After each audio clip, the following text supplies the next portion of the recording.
గోపాల్, నేనేదో నీ గురించి తక్కువగా అనుకున్నానయ్యా. కానీ నీ మనసులో ఎంత వేదన్ని దాచుకున్నావయ్యా. నువ్వెందుకు ఒంటరిగా జీవితాన్ని గడపాలి?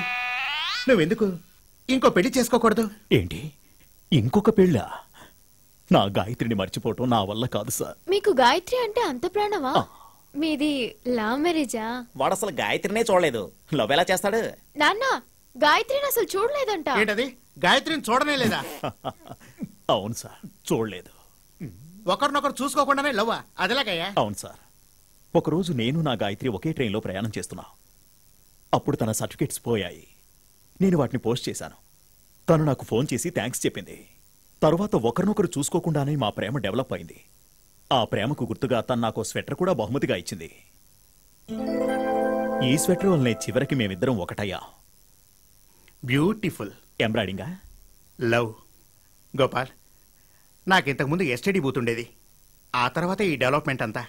అప్పుడు నా టెలిఫోన్ బూత్కు ఒక అమ్మాయి వస్తుండేది. ఒక అతన్ని చూడకుండానే మాటలతోనే లవ్ చేస్తుండేది. ఆ టైప్ ఇది. ఏ టైప్ అయితే ఏంటి సార్ ప్రయోజనం?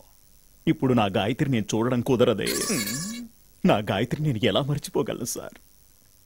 చెయ్యి కడుకొని వస్తాను సార్. చెయ్యి ఎండిపోతుంది.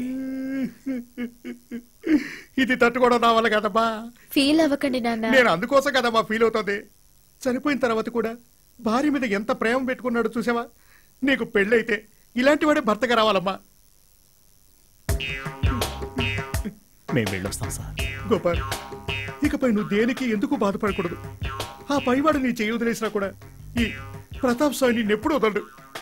ఈ శుక్రవారం నుండి నీకు అన్ని మంచి రోజులే. మన థియేటర్లో కొత్త సినిమా రిలీజ్ అవబోతుందా? రాజగోపాలకు మంచి జీవితం రాబోతుందా?